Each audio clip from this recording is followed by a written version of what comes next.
Can you believe it? Christmas. The season of giving, the season of receiving, and most importantly, the season of a sickening amount of movies surrounding the holidays that have more or less the same plot. That's right, Christmas movies are just a different breed, I'm sure you know. Most of them are bad or just extremely generic. I even covered one of these last year, Santa Man. If you want to hear more about a bad Christmas movie, go and check that video out. It'll be linked in the description. But you also get the odd few good Christmas movies that become part of your yearly traditions. Elf, Klaus, Christmas Vacation, the Santa Claus trilogy, How the Grinch Stole Christmas, and my personal favorite, Love Actually. Those movies have become staples in my household and are amongst a few that we sit down and watch every single December without fault to get us into the Christmas spirit. For a while, there hasn't really been any movies added to that list of a select few. The Guardians of the Galaxy holiday special from last year made it onto that list, but that barely counts. But like I said, not many movies have reached the highs that those Christmas movies have. Until this year. What if I were to tell you that one of the best Christmas movies of all time released this year and you haven't seen it? That movie is Alexander Payne's The Holdovers.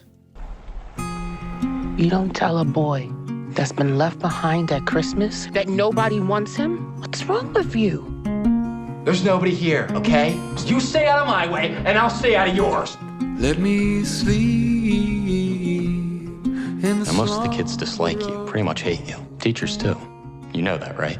I find the world a bitter and complicated place, and it seems to feel the same way about me. I think you and I have this in common. I don't think I've ever had a real family Christmas like this before. Thank you, Mary. You're welcome. The Holdovers was directed by Alexander Payne and stars Paul Giamatti, Dominic Sessa, and Divine Joy Randolph. Director Alexander Payne hasn't done too much that I'm familiar with, but you may know him from working on Election, Sideways, Downsizing, About Schmidt, The Descendants, and Nebraska. As mentioned, the movie mainly stars Paul Giamatti as Paul Hunnam. Giamatti should need no introduction, he's kind of a legend, but you may know him from The Amazing Spider-Man 2, Man on the Moon, San Andreas, or my favorite movie of all time, The Truman Show. Divine Joy Randolph plays Mary Lamb, not to be confused with the Mary that had a little lamb. She's been in movies such as The Guilty, The Lost City, and Puss in Boots: The Last Wish. Finally, the third lead of this movie, Dominic Sessa. You may know Dominic Sessa from movies such as... Oh, wait. Okay, well, you may know him from TV shows such as... Oh, wait, that's right. Sessa actually makes his acting debut in The Holdovers, which is crazy to think about given his performance in this movie, which I'm sure we'll get into a bunch later on. Now that I've covered the cast, what about the story? Well, this film tells the story of a teacher at a New England prep school, played by Paul Giamatti, not the prep school, the teacher of the school, who is forced to remain on campus during the Christmas break to babysit the handful of students who have nowhere to go, referred to as holdovers. You could even call them the Holdovers.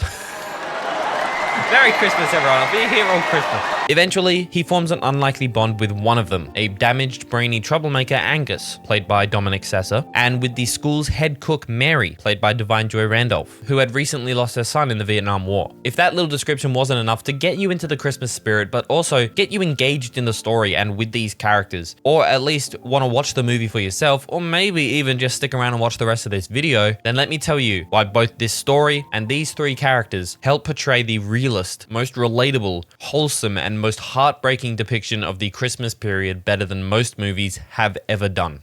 This is your Rubicon. Do not cross. The Rubicon. The Holdovers.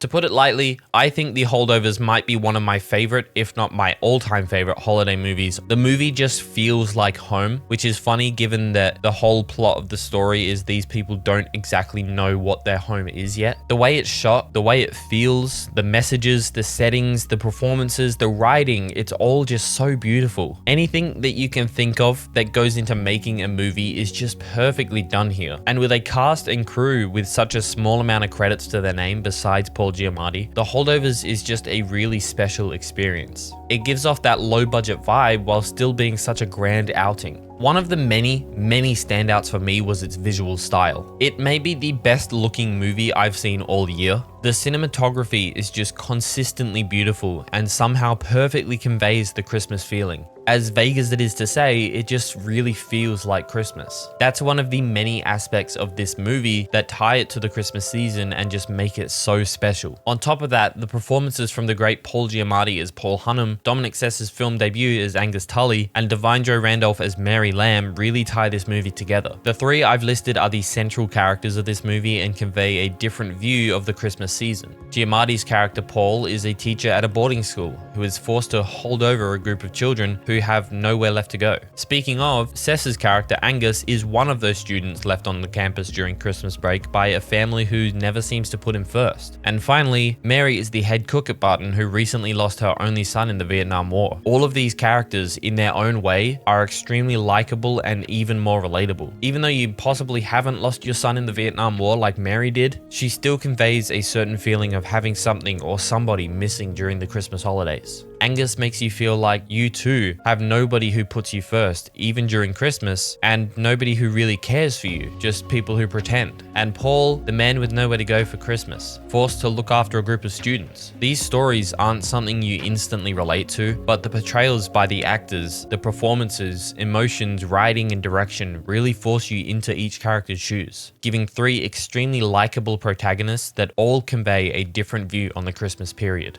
Speaking of the writing though, this movie, all round technically, is outstanding. I touched upon the cinematography, but on top of that, the writing here is just phenomenal. A movie can only be as good as the script, so having such a strong script and a team of extremely talented and passionate storytellers really help pull you in. Payne's direction and David Hemingson's writing are some of the best that have come out of movies this year.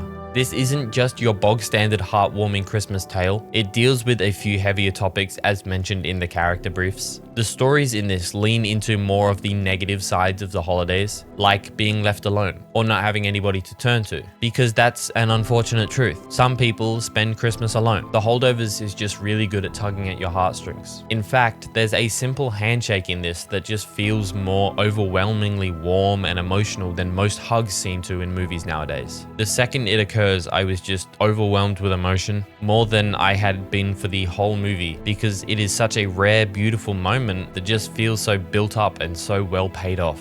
Everything I've talked about, all of these characters and their stories, the distinct visual flair that makes it feel like a warm hug over Christmas, and just so much more, help create such a beautiful vibe and something that will definitely be on my yearly Christmas rotation. The Holdovers really is just something special, and I'd go as far as to call it a perfect movie. At the start of the video, I mentioned that Love Actually was my favorite Christmas movie. Well, after watching this, I think it's safe to say that there's a new number one, and that's Alexander Payne's The Holdovers, the best, realest, most grounded, and most relatable Christmas movie of all time.